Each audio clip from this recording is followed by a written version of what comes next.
அதுக்கு எந்த குவாலிஃபிகேஷன் இல்லைன்னு நீங்கள் சொல்ல வரீங்க. அப்படி எடுத்துக்கலாமா அவங்க கேள்வி? அந்த மீனிங்ல நான் சொன்னேன். அதான் அந்த மீனிங்கை நீங்கள் சொல்லாதனால நான் சொல்லிடுறேன்.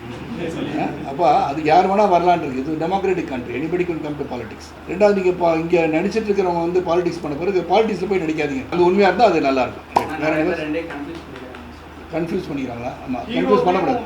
கன்ஃபியூஸ் பண்ணிக்கிறாங்க. ஒவ்வொரு லீடரும் ஹீரோ பேசின டயலாக் ஃபுல்லாக பாலிடிக்ஸில் பேசுகிறாங்க. பொலிட்டிக்கல் டயலாக் ஃபுல்லாக அது மக்கள் புரிஞ்சுக்கணும். என்ன பேசுகிறா மக்கள் புரிஞ்சுக்கணும். ஒவ்வொருத்தருடைய குவாலிட்டி என்ன, அவங்க எப்படி வந்து பண்ணுறாங்க, மக்களுக்கு என்ன சேவை செய்ய வந்திருக்காங்க, அந்த உணர்வுகளை சிறப்பாக வெளிப்படுத்தி, அந்த உணர்வுகளை வெளிப்படுத்தி மட்டும் இல்லை, செயல்படுத்துகின்ற திறமையை உருவாக்கினால் மக்களுக்கு நல்லதானே. 2026 மாற்றம் வருமா? மக்கள் நாலேஜ் பண்ணி ஒரு விஷயத்தை ஹேண்டில் பண்ணும்போது 2026 வந்து மாற்றம்னா 2026 இன்னும் நவம்பர் டிசம்பர் இருக்குது. நாளைக்கு என்ன நடக்கும் எனக்கே தெரியல. எனக்கு தெரியாது. எப்படி தெரியும்? நான் நாளைக்கு இருக்கணும்னு எனக்கு தெரியாது பாஸ்.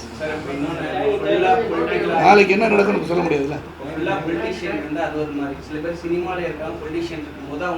சரத்குமார் சார், நீங்கள் பாலிடிக்ஸ் இருக்கீங்க, சினிமாவுக்கு என்ன கேளுங்க.